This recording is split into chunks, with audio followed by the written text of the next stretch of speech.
We all knew that Józef Witkowski, or Joe Witt as we all knew him, was a pilot flying Spitfires during the Second World War.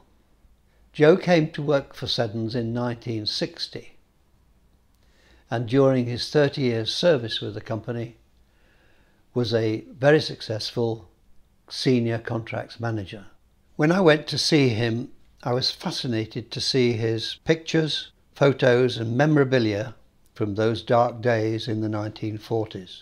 Joe didn't talk about his Polish roots, his escape from Poland, or his exploits flying Spitfires for the RAF in the Polish 308 Squadron. During Christmas 2009, I received a surprise present, one of Joe Witt's prized possessions, namely a picture of a Spitfire in flight from the Polish squadron being flown by his squadron leader who was at the controls. The message with the painting was, as an expression of thanks and gratitude for all I had done, and he thought I would look after the painting, which will be hung in Seddon boardrooms across Seddon Group Limited. I never felt alone. I felt just as happy as anything, simply because that aircraft did something which I've thought of before I even made a move. It followed your thoughts. It was just joy to get into that aircraft.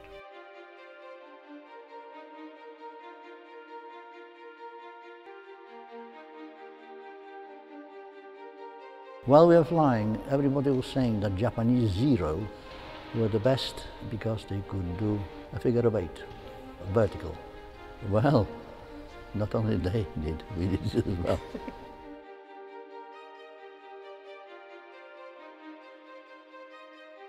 The instructions given to us were quite easy to follow, quite easy to execute. Just get in it, taxi towards the runway. The taxiing was a bit of a problem simply because the nose of the Spitfire was high up in the air. You couldn't see anything ahead at all. Consequently, you had to swing it from left to right in order to find the straight way to get to the takeoff runway.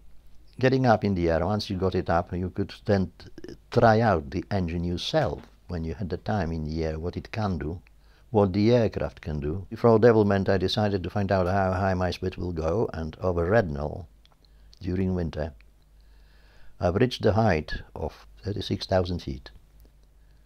But at that height, whatever you did with stick made no difference actually, because you were already on about 70 miles an hour on the clock because of thin air. Needless to say, of course, you had to have the oxygen on from about 10,000 onwards. But you just couldn't fly it. You couldn't do anything. It wouldn't go any higher either. On full pitch, you name it, tried to get as far as middle. Consequently, I just released it and slowly came down. Very cold, because there is no heating whatsoever in the Spitfire.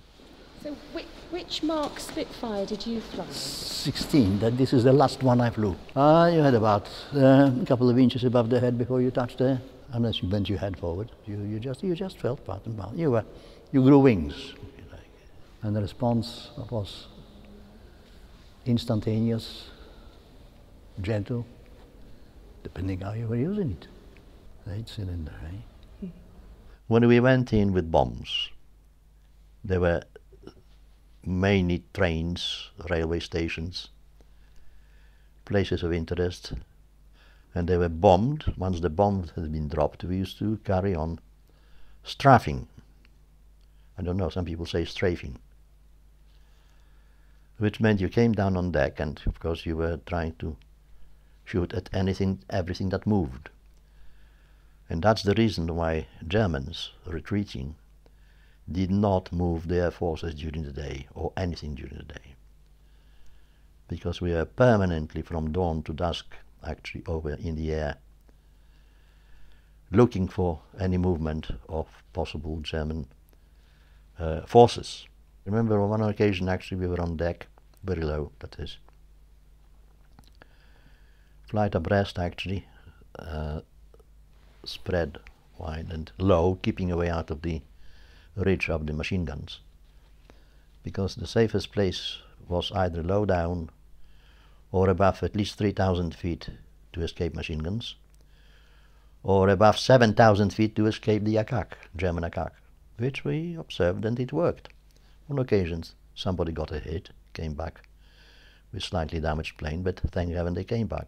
On one occasion I recollect, actually we were going over the day was nice, and over and on the horizon I saw a road crossing the line of our flight, which were trees on either side, and there was a big van standing there. It was right in my way, right on my path. So I decided to give it a burst, and heaven opened, burst out. It exploded to such a degree that soil and everything went like a hurricane up in the air. I felt the plane was being knocked, hit by debris. The downdraft must have drawn me lower than I expected, because I hit the tops of the trees. Of course, when I got out, I couldn't see because the windscreen on the front was covered with mud. But the steering and everything else were okay, so we carried on actually, and we returned back safely. When we returned back to Britain in September 46, took part into the parade over London, broke with the parade and flew to Hethel outside Norwich, where we landed. My machine was a bit faulty, misfiring. Consequently, it had to be checked by the mechanics, and eventually I took it for a test. It performed beautifully, and when I landed I got told off for keeping it too much upside down because of the flow of the fuel. I didn't bother very much about it. It flew beautifully, so I landed, and believe it or not, that it was my last flight on the Spitfire. And that's when we finished flying, and all the aircraft actually were flown over to Cosford, I understand, I believe. We were told for destruction, which was a great shame.